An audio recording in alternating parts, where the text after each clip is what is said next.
Responsabilidad. Confianza.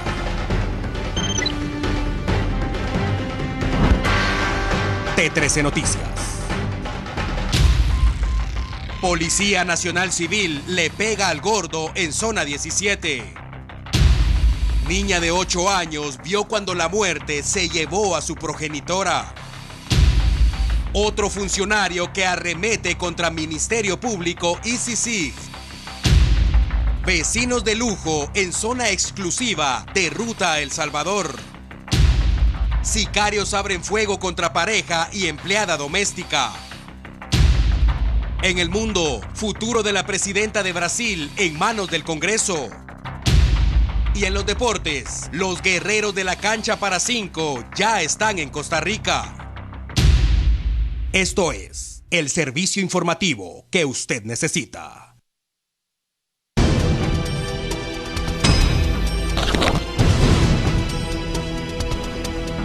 Buenas noches. Iniciamos con la captura de un marero, pero escuche bien, este delincuente vivía como rico en una zona exclusiva de la zona 17. Todos tenemos la percepción de que los mareros viven en zonas rojas o están presos. Pero mucha atención a esta noticia, porque tal y como lo hemos dicho en repetidas ocasiones, vivir en una colonia residencial no es garantía de seguridad, porque uno de sus vecinos podría ser una joyita. Prueba de ello es el resultado de las acciones policiales realizadas esta mañana al norte de la capital. Me refiero a 14 allanamientos ejecutados en colonias de las zonas 17 y 18. El objetivo, desarticular el brazo armado de la Mara 18. Y las operaciones resultaron efectivas, porque en una de las viviendas, la policía le pegó al gordo. Lograron la captura del líder de un grupo de sicarios de la Mara 18, identificado como Luis Fernando García Álvarez, quien es conocido con el alias de El Craftman. Sabrá Dios por qué, pero así le dicen. Este muchachito era el responsable de distintas acciones delictivas, ordenadas por pandilleros recluidos en el preventivo para varones de la zona 18. ¿Y por qué al principio hablé de los lugares donde residen los mareros? Ahora le cuento. ¿Cómo le parece que este hombrecito compró casa en una residencial de la zona 17? Y según él, la situación está tan complicada en Guatemala que eligió ese sector por seguridad de su familia. Y vea estas imágenes que muestran los lujos con que vivía este sujeto, sin mover un solo dedo para ganárselos. Habían juguetes que muchos niños solo sueñan, televisores que muchos desean, sistemas de sonido, gorritas para estar siempre a la moda, tabletas electrónicas, drogas, armas, teléfonos inteligentes, incluyendo uno satelital para evitar ser intervenido, y todo tipo de cositas que guatemaltecos honrados anhelan con tener algún día. Cuando fue sacado de la vivienda y llevado a juzgado competente, se mostró siempre prepotente y haciendo alarde del poder de la Mara que integra. Quita el micrófono. ¿Qué te dedicas? Aquí. A relajarme. ¿Cuántos has matado, Grafón? ¿Por qué te acusas de haber cometido 5 crímenes, cierto? 5 crímenes. Quita el micrófono tú. Permiso. ¿O ya perdiste la cuenta? Espérame. Dale la camisa, ve. 18. Las autoridades informaron sobre el arresto de 5 personas más y todas fueron consignadas a los tribunales de justicia. Según las investigaciones de la policía, personas extorsionaban a pilotos de autobús, taxistas, pilotos de mototaxi, comerciantes y hasta los dueños de tortillerías estaban obligados a pagar para poder continuar trabajando y lo más importante, continuar con vida, porque este muchachito, el Craftman, había logrado sembrar el terror en esa zona y para hacerlo ordenó varios crímenes. Eso no se dice. Bien, ya dijiste. ¿No que 5, güey? 5. Eso dice, pero no yo. ¿Has asesinado? Dele. Y la falta de todo valor humano provocó que una niña de 8 años observara cómo la muerte se llevaba de su lado a la mujer que le dio la vida.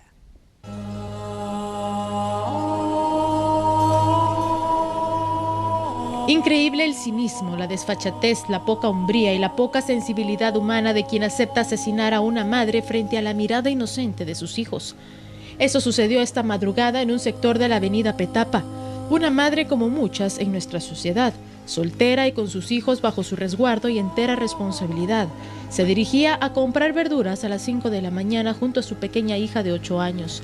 La mujer, como cada día, se disponía a conseguir el producto que después vendía en un humilde puesto, con el cual lograba ganarse sus centavos para mantener a sus 4 hijos. La indignación de amigos y familiares fue grande y no es para menos. Según comentaron, Isabel Castro Tiu, de 54 años, era madre y padre, y ahora, con su asesinato, quedan 4 menores desamparados y con preguntas que tal vez en este momento no puedan ser respondidas. La mujer quedó tendida en el pavimento con una herida de bala en el rostro y 2 en el brazo izquierdo. Pero la pregunta es, ¿qué puede motivar a una persona a cometer un crimen tan atroz? ¿Qué motivos tan grandes pueden existir para dejar a 4 niños en orfandad? Y peor aún, ¿por qué no importarle que una niña estaba presente? Definitivamente son cosas que como sociedad no comprendemos, pero vemos a diario en las noticias. A consecuencia de lo ocurrido, la niña será sometida a un tratamiento psicológico por la gravedad de lo vivido y sus familiares solo exigen justicia para esta mujer, que se suma a las cifras de mujeres asesinadas de forma violenta solo en el 2016. Hoy fue intervenida la empresa Aceros de Guatemala. Sus socios están arraigados y ligados a proceso por una millonaria suma de dinero que evadieron al fisco. La Superintendencia de Administración Tributaria SAT designó hoy al interventor para la empresa Aceros de Guatemala, el auditor Rolando de Jesús Oliva Alonso, con base en una notificación del Juzgado Séptimo Penal. El primer acercamiento del interventor con los administradores de la empresa fue de cooperación para los trámites legales que correspondan durante el tiempo de la investigación que involucra a directivos de esa casa comercial y exfuncionarios de la SAT. Estamos cumpliendo con la orden de intervención de la empresa y estamos pues tratando de no incidir en el giro, ¿verdad?, que tiene la misma, y teniendo conversaciones con los funcionarios a modo de resolver esto lo más pronto posible, ¿verdad?, y que ellos cumplan con los requisitos, y en el momento que ellos cumplan pues se termina pues prácticamente la razón de ser, ¿verdad?, de esta intervención. Aceros de Guatemala está señalada de utilizar empresas inexistentes, conocidas como empresas de cartón, para defraudar al Estado por un monto establecido hasta el momento en 225 millones de quetzales, producto de créditos fiscales que bajo operaciones oscuras, funcionarios de la SAT en ese tiempo habrían hecho, y por esas operaciones recibían sobornos, según consta en la investigación. La empresa continuará con sus operaciones normales y con las garantías laborales para sus empleados, pero a partir de ahora, todos los movimientos financieros deben ser con la aprobación del interventor.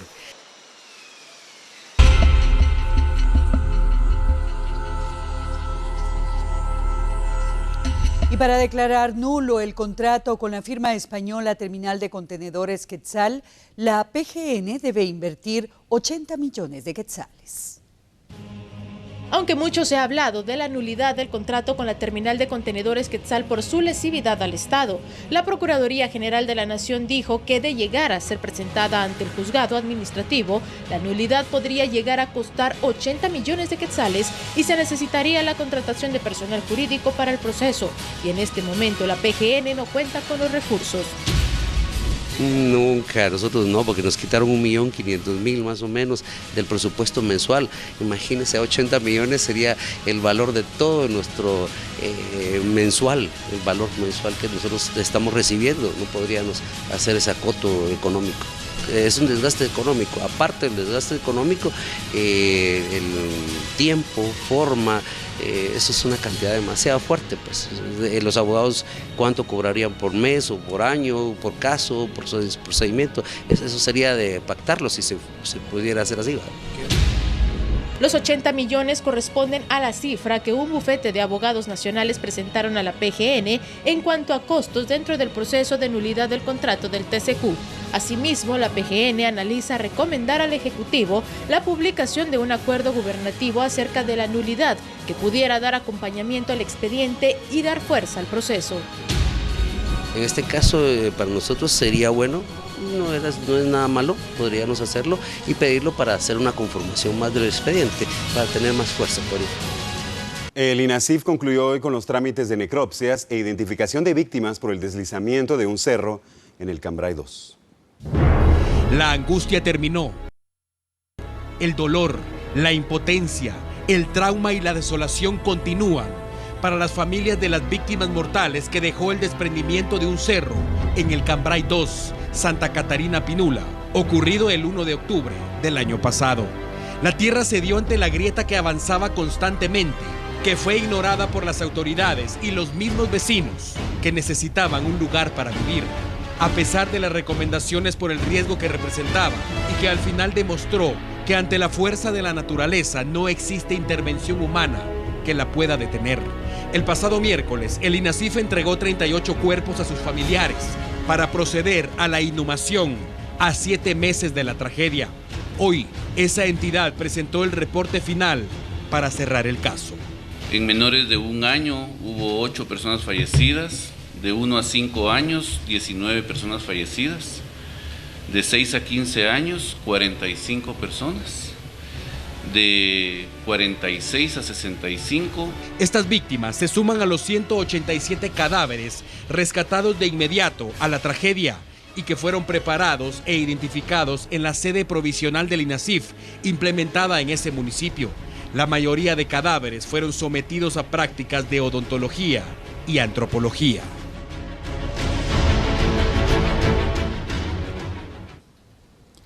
Y en otro orden de noticias, por los delitos de fraude, 10 de los 12 implicados en el caso TCQ quedaron ligados a proceso y en prisión preventiva. 10 de los 12 implicados en el caso denominado TCQ, donde figuran el exbinomio presidencial de Guatemala conformado por Valdetti y Pérez Molina, fueron ligados a proceso penal y con orden de arresto preventivo por los delitos de fraude, cohecho pasivo y lavado de dinero, a excepción de Julio César Zamora y Julio Noberto Esquivel Orellana, quienes fueron beneficiados con arresto domiciliario sin pagar fianza, los únicos que obtuvieron esta medida. El juez Miguel Ángel Gálvez determinó que los documentos y declaraciones presentadas por el colaborador eficaz, Juan Carlos Monzón Rojas, fue pieza clave para sospechar de la participación de cada uno de los implicados y de la existencia de un soborno de $30 millones para lograr la adjudicación de la ampliación de Puerto Quetzal, la mayor terminal portuaria del país, de los cuales Valdetti y Pérez habrían recibido más de $4 millones. Se está contemplando que este lunes se presente una ampliación de la declaración de Juan Carlos Monzón Rojas.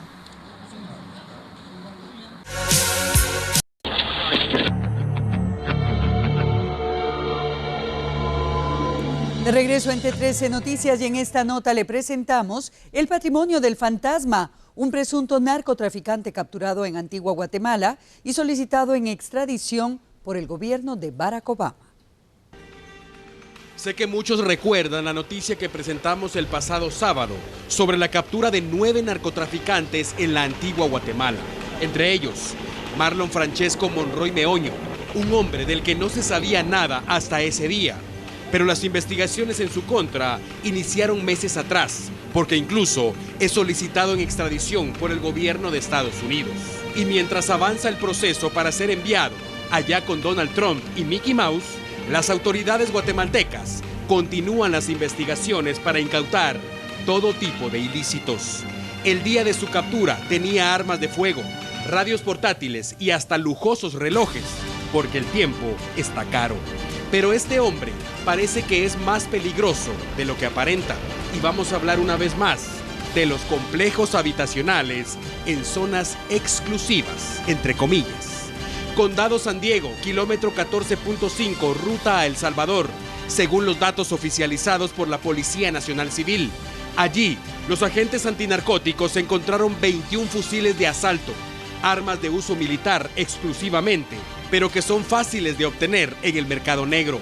7 pistolas, 4 lanzagranadas, 9 chalecos blindados, tolvas de todo tipo y tamaño, al gusto del cliente, y hasta playeras con las 3 letras. Me refiero a la DEA, la agencia estadounidense dedicada a combatir narcotraficantes. Parece que los muchachones estaban listos para la guerra.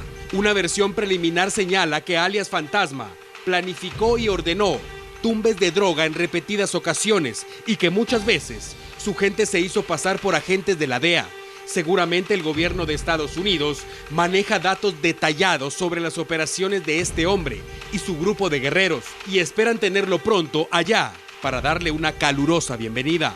Las acciones de la Policía Nacional Civil continúan y habrá que esperar el detalle completo de lo incautado en la vivienda. Y por supuesto, este tipo de personas no son solo de una propiedad. Seguramente habrá más inmuebles que utilizaron en algún momento como refugio y bodegas en distintas regiones del país. 2 mujeres y un hombre fueron atacados a tiros en la zona 7 de Misco. Una de las víctimas falleció en un centro asistencial. La muerte es un indeseable visitante inoportuno e improvisado que muchas veces se toma de la mano con la coincidencia. Este es el caso de una mujer que recientemente inició a laborar en los quehaceres domésticos con una pareja de esposos residentes en Misco, a quienes acompañaba hoy por la mañana cuando fueron atacados a tiros. Las 3 víctimas viajaban en un automóvil negro. Donde son identificados como Paula Alvarado, de 30 años, Axel Enrique Chacón Aldana, de 42, y otra femina de aproximadamente 36 años de edad que no fue posible identificar, únicamente que la vestimenta era un traje típico. Esta persona era la que llevaba heridas de proyectil de arma de fuego en el cráneo. El ataque armado fue cometido por individuos que viajaban en un automóvil blanco, según la versión preliminar de los hechos, cuando las víctimas transitaban por la calle Los Pinos y 12 Avenida de la zona 7 de Misco. La empleada de la pareja falleció en el centro asistencial a donde fue remitida debido a la gravedad de las heridas. Vecinos del sector, más que indignados, se mostraron temerosos por este tipo de actos delictivos que afectan a las familias guatemaltecas y principalmente contra las mujeres. Y en otro orden de noticias, Juan Carlos Monzón Rojas, exsecretario de Roxana Baldetti, termina de hundir a Douglas Charchal en el caso TCQ. El magistrado de la Corte Suprema de Justicia, Douglas Charchal, asistió a la cita de la comisión pesquisidora encargada de investigar su supuesta implicación en el caso TCQ, donde el Ministerio Público presentó como medio de prueba la declaración del exsecretario privado de Roxana Baldetti, Juan Carlos Monzón Rojas, en el que aseveró que le pidió ayuda al magistrado para obtener una resolución favorable a la empresa terminal de contenedores Quetzal para no pagar la licencia de construcción que solicitaba el alcalde del puerto de San José en Escuintla, a cambio de un cargo en la Corte Suprema de Justicia, información que fue desvirtuada por Charchal. Ha habido información tendenciosa, perversa, de que yo contribuí a los contratos de TCQ. Eso no tiene absolutamente nada que ver. Es más, como pueden ver en la pequeña descripción que se hace, no es necesaria la participación de ninguna persona ajena, por lo menos de la mía no fue, para que se otorgara esta sentencia definitiva, que cabe decir que no está firme, porque está en apelación en la Honorable Corte de Constitucionalidad. También dijo estar indignado de que el Ministerio Público pretenda quitar su inmunidad y honorabilidad como magistrado de justicia. No puede venir alguien así de fácil. Bueno, para principiar, ¿quién es Juan Carlos Monzón? Es un delincuente, es un prófugo y hace este tipo de señalamientos, y con base en eso quieren quitarme mi inmunidad, mi honorabilidad. Hasta este momento sigue incólume, sigue intacta. Con este tipo de aseveraciones no se llega a ningún lado. No es posible que alguien sin conocerme, que recién me preguntan, va a hablar con la vicepresidenta para que gestione que yo sea magistrado de la Corte Suprema de Justicia. La comisión ha escuchado las pruebas presentadas por el Ministerio Público y la CICIG y los argumentos del magistrado Charchal. Ahora la comisión deberá evaluar si procede retirarle la inmunidad para que el Ministerio Público lo investigue por su aparente implicación en el caso TCQ. Y después de varios años de conflicto que incluyeron violentos enfrentamientos entre vecinos de San José del Golfo y agentes de la Policía Nacional Civil, hoy la Corte de Constitucionalidad otorgó un amparo provisional al grupo ambientalista Calas, Con ello se suspende hasta nueva orden la actividad minera en esa región. La justificación de los magistrados es que las autoridades del Ministerio de Energía y Minas no consultaron a los pueblos indígenas antes de otorgar la licencia para la extracción de oro y plata en esa región. La decisión no es definitiva y se supone que la licencia puede ser extendida cuando se realice la consulta. Pero hay que recordar que los habitantes de ese lugar han mostrado su rechazo desde el inicio de los trabajos mineros.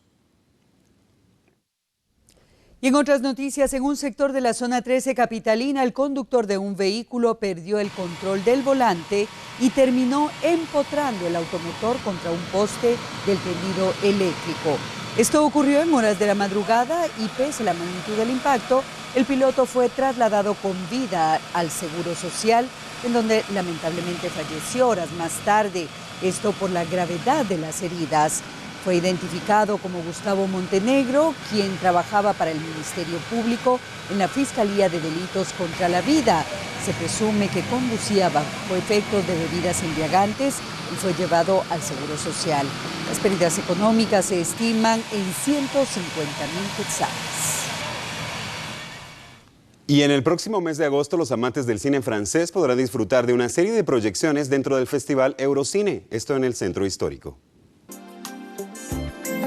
Para los amantes del séptimo arte, les comunicamos que el Festival de Eurocine ha iniciado en Guatemala y esta vez de una manera diferente y por primera vez la exposición de lo mejor del cine del continente viejo será al aire libre y totalmente gratis, una innovación apoyada por la Alianza Francesa en Guatemala. Uno de los festivales más importantes de Guatemala, por supuesto, que existe desde los años 2000 y que cada año en muchísimas sedes permite a los guatemaltecos de ver cine europeos, guatemaltecos que sean pequeños o grandes. Un proyecto que hemos lanzado este año que es cine al aire libre en el jardín, los jardines de la Alianza Francesa. Usted podrá disfrutar de lo mejor del cine europeo de manera permanente cada segundo jueves del mes. Y aunque el festival será hasta en agosto, la sala ya está a la disposición de los amantes del cine con la proyección de películas francesas. Siempre innovando todos los años. Es la primera sala de cine al aire libre, completamente gratuita, bajo las estrellas. Entonces invitamos a los guatemaltecos y guatemaltecas que disfruten otro espacio nuevo, gracias a la Alianza Francesa que nos permite y que nos recibe como sala oficial del Eurocine, celebrando el 16º Festival Eurocine. Este año vamos a iniciar el 10 de agosto para el público en general y vamos a estar en 11 departamentos con 15 salas de cine completamente gratuito. El próximo 21 y 22 de mayo, Eurocine también realizará la segunda muestra de cortometrajes, la cual se llevará a cabo en el Centro Cultural España en el Paseo de la Sexta. La invitación es para disfrutar de una experiencia realmente agradable y diferente. Tienen que venir, por supuesto, a ver estas películas y no solamente el cine, sino todo lo que presentamos en el campo cultural, por supuesto. Este año se contará con la participación especial de Suiza y se mostrará una variedad de películas procedentes de Alemania, España, Italia, Francia y Suecia.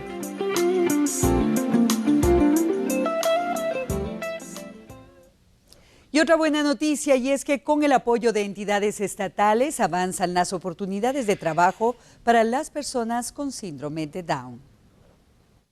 El síndrome de Down no representa barrera alguna para optar a una plaza laboral. Hoy anunciaron la inclusión de 15 jóvenes que lo padecen a talleres y capacitaciones dentro de los programas que los preparan para plazas laborales. Estos jóvenes prestarán su servicio en el área administrativa de la cartera de finanzas públicas. El ministerio va a ir aceptando como trabajadores a las personas que han recibido la capacitación laboral como tal y ellos aprenden diferentes destrezas. Cada uno, como todas las personas, tenemos diferentes capacidades. Hay unos que son muy buenos para todo lo que son cosas de oficina. En Guatemala se reporta un caso de síndrome de Down por cada 600 nacimientos. Médicos y especialistas indican que cada uno de los niños son atendidos a temprana edad y con el tratamiento adecuado no enfrentarán ninguna dificultad en su vida adulta. 21 horas por Canal 13.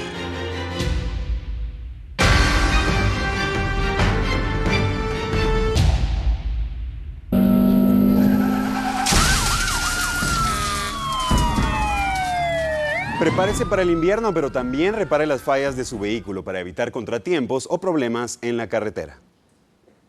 Faltan pocas semanas para el ingreso de la temporada de invierno y las lluvias previas ya causaron problemas para algunos automovilistas. Y para evitar tragedias, el Departamento de Tránsito de la Policía Nacional Civil y las policías municipales de la capital y municipios aledaños comenzaron una campaña de prevención para que los pilotos tanto de automóviles como de motocicletas sean precavidos y mantengan en buenas condiciones sus medios de transporte. Sabemos que en la época lluviosa lo que más se limitan los conductores es la visibilidad. Muchas veces porque no se cuenta con el equipamiento básico en óptimas condiciones, quiere decir al momento de que llueve vemos muchos automovilistas limpiando los vidrios de los vehículos con paños o con papel, y esto definitivamente atenta contra su propia seguridad en la vía pública. Y también muchas motocicletas, transporte pesado, carece de la iluminación a través de las luces establecidas en la ley de tránsito. Los agentes portan stickers reflectivos con mensajes de prevención y precaución que colocan en el bumper de los automóviles y en las loderas de las motocicletas.